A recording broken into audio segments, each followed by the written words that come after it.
ರಾಜ್ಯ ಕಾಂಗ್ರೆಸ್ ಪಾಳೆಯದಲ್ಲಿ ನವೆಂಬರ್ ಕ್ರಾಂತಿಯ ಕಿಚ್ಚು. ಹೈಕಮಾಂಡ್ ಮಧ್ಯಪ್ರವೇಶಕ್ಕೆ ಸತೀಶ್ ಜಾರಕಿಹೊಳಿ ಆಗ್ರಹಿಸಿದ. ನವೆಂಬರ್ ಕ್ರಾಂತಿಯ ಕಿಚ್ಚು ಜೋರಾಗಿದೆ ಈಗ ರಾಜ್ಯ ಕಾಂಗ್ರೆಸ್ನಲ್ಲಿ. ಎಲ್ಲರ ಹೇಳಿಕೆಗಳನ್ನ ಹೈಕಮಾಂಡ್ ಗಮನ ಹರಿಸ್ತಾ ಇದೆ. ಯಾವ ಔಷಧಿ ಕೊಡಬೇಕು ಅಂತ ಹೈಕಮಾಂಡ್ ಹೇಳುತ್ತೆ. ಪವರ್ ಶೇರಿಂಗ್ ಗೊಂದಲ ಬಗೆಹರಿಸಿ ಅಂತ ಪರಮೇಶ್ವರ್ ಕೂಡ ಹೇಳಿದ್ದಾರೆ. ಕ್ರಾಂತಿ ಅಂದ್ರೇನು? ಬದಲಾವಣೆ ಸಿಎಂ ಅಂತ ಇಂಡೈರೆಕ್ಟ್ಲಿ. ಕುರ್ಚಿ ಖಾಲಿ ಇಲ್ವಲ್ಲ, ಕುರ್ಚಿ ಖಾಲಿ ಇದ್ರೆ ತಾನೇ ಬದಲಾವಣೆ. ಕುರ್ಚಿ ಖಾಲಿ ಆದ್ಮೇಲೆ ಮಾತಾಡೋಣ. ಕುರ್ಚಿನೇ ಖಾಲಿ ಇಲ್ವಲ್ಲ, ಕುರ್ಚಿ ಖಾಲಿ ಆಗ್ಬೇಕು. ಒಟ್ಟಾರೆ ಏನೇ ತೀರ್ಮಾನ ತಗೋಬೇಕು ಹೈಕಮಾಂಡ್ ತಗೋಬೇಕಷ್ಟೇ.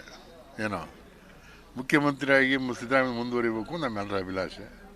ಹೈಕಮಾಂಡ್ ಅವ್ರು ಏನು ತೀರ್ಮಾನ ಮಾಡ್ತಾರೆ ಅದಕ್ಕೆ ನಾವು ಎಲ್ಲರೂ ಭದ್ರ ಆಗ್ಬೇಕಲ್ಲ. ಮುಖ್ಯಮಂತ್ರಿ ಆದಿಯಾಗಿ ಎಲ್ಲರೂ ಭದ್ರ ಆಗ್ಬೇಕು. ಅದಕ್ಕೆ ಪ್ರತಿ ದಿವಸ ನಾವು ಪತ್ರಿಕೆನಲ್ಲಿ ನೋಡ್ತಾ ಇದ್ವಿ, ಮೀಡಿಯಾದಲ್ಲಿ ನೋಡ್ತಾ ಇದ್ವಿ, ಒಬ್ಬೊಬ್ಬರು ಒಂದೊಂದು ಹೇಳಿಕೆಗಳನ್ನ ಕೊಡ್ತಿದ್ದಾರೆ. ಅದನ್ನ ಬಗೆಹರಿಸಬೇಕು ಅಂತ ಹೇಳಿರೋದು ಸರಿ ಇದೆ. ಅದನ್ನ ಹೈಕಮಾಂಡ್ನವರು ಮಾಡ್ತಾರೆ.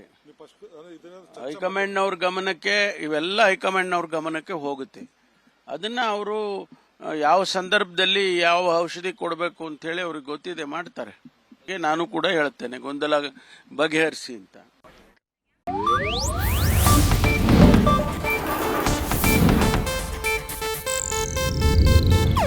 ಇದು ಏಷ್ಯಾನೆಟ್ ನ್ಯೂಸ್ ನೆಟ್ವರ್ಕ್ ಪ್ರಸ್ತುತಿ.